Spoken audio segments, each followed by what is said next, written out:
ஞானத்தின் ஊற்றாம் ஆண்டவர் இயேசுவின் நாமத்தில் அன்பானவர்களே, உங்களை வாழ்த்துகிறோம். வானம் அழிந்தாலும் பூமி அழிந்தாலும் என் வார்த்தைகள் அழியாது என்று சொன்ன ஆண்டவராக இயேசு கிறிஸ்துவனுடைய புனித வேதத்தை இரவும் பகலும் வாஞ்சியோடு வாசியுங்கள். ஆவியானவர் உங்களோடு பேசுவார்.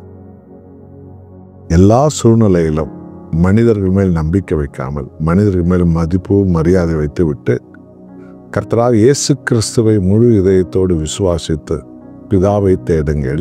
ஜெபத்தில் அற்புதமான பதில்களும் அடையாளங்களும் உங்களை தேடி வரும். சங்கீதம் 19ஆம் சங்கீதத்தில் 7வது வசனம், கர்த்தருடைய வேதம் குறையற்றதும் ஆத்துமாவை உயிர்ப்பிக்கிறதுமாய் இருக்கிறது. கர்த்தருடைய சாட்சி சத்தியமும் பேதையை ஞானியாக்கிறதுமாய் இருக்கிறது. ஹல்லேலூயா. என் அன்பானவர்களே, தேவன் மகிமையின் நிறைவானவர். அவர் ஆதியிலே வார்த்தையாக இருந்தார். வார்த்தை தேவனோடு இருந்தது, வார்த்தையே தேவனாக இருந்தது என்று யோவான் பரிசுத்த ஆவியின் ஏவுதலால் 1 அதிகாரம் 1 வசனத்தில் சொல்லியிருக்கிறார். ஆண்டவராய் இயேசு கிறிஸ்து தான் வேத வார்த்தை. ஆகவே அந்த வேத வார்த்தை தான் நமக்கு வேத புத்தகமாக, அழியாத வேத புத்தகமாக நம் கையில் கொடுக்கப்பட்டிருக்கிறது. ஆகவே இந்த வேதத்தை பற்றி வேதம் போதிக்கிறது. வேதம் குறைவற்றதும் ஆத்துமாவை உயிர்ப்பிக்கிறது. ஆகவேதான் உலகமெங்க புறப்பட்டு போய் எல்லா இனத்தாருக்கும், மதத்தாருக்கும், மார்க்கத்தாருக்கும், தேசத்தாருக்கும் என் நற்செய்தியை அறிவியுங்கள். நான் உங்களுக்கு உபதேசித்த என் கட்டளைகளை அவர்கள் கடைபிடிக்கும்படி போதியுங்கள் என்று சொன்னார். உலகம் எங்கும் இன்றைக்கு பல ஸ்தாபனங்களை பரிசுத்த ஆவியானவர் ஏவி எல்லார் கையிலும் ஆண்டவராக இயேசு கிறிஸ்துவின் சத்திய வேதத்தை கிடைக்கும்படி செய்திருக்கிறார். என்றால் அந்த வேதம்தான் இதோ உங்களை ஞானிகளாக அது மாற்றும். இங்கு என்ன சொல்கிறது? முதலாவதாக ஆண்டவராக இயேசுவினுடைய வேத வசனம் ஆத்துமாக்களை உயிர்ப்பிக்கிறது. உலகத்திலே பெரிய சபை என்று பெருமை பாராட்டு கொள்ளக்கூடிய கத்தோலிக் சபையிலே நான் 40 வருஷம் பரிசுத்தாவின் ஏவுதலால் உலகமெங்கும் கத்தோலிக்கர்கள் மத்தியிலே நான் சுவிசேஷம் அறிவிக்கும்படி தயவை தேவன் தந்தார். அது என் சொந்த தாளந்தல்ல, திறமை அல்ல.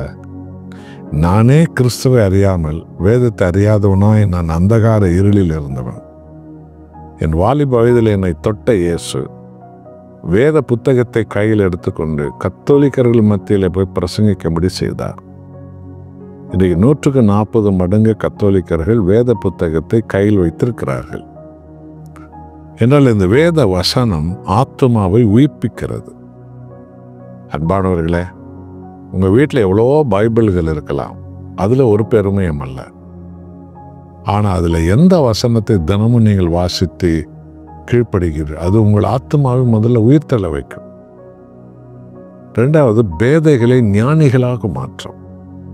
உலக பிரகாரமான படிப்பு அறிவல்ல, அது உங்களை மந்தமாக்கும், அகங்காரிகளாக ஆக்கும், வீண் பெருமையுள்ளவர்களாக ஆக்கும். அவதான் பெரியோர் சிறியோர் மதிப்பு மரியாதை இல்லாமல் இன்றைக்கு படித்தவர்கள் என்று சொல்ல எடுத்து இல்லாமல் போனது.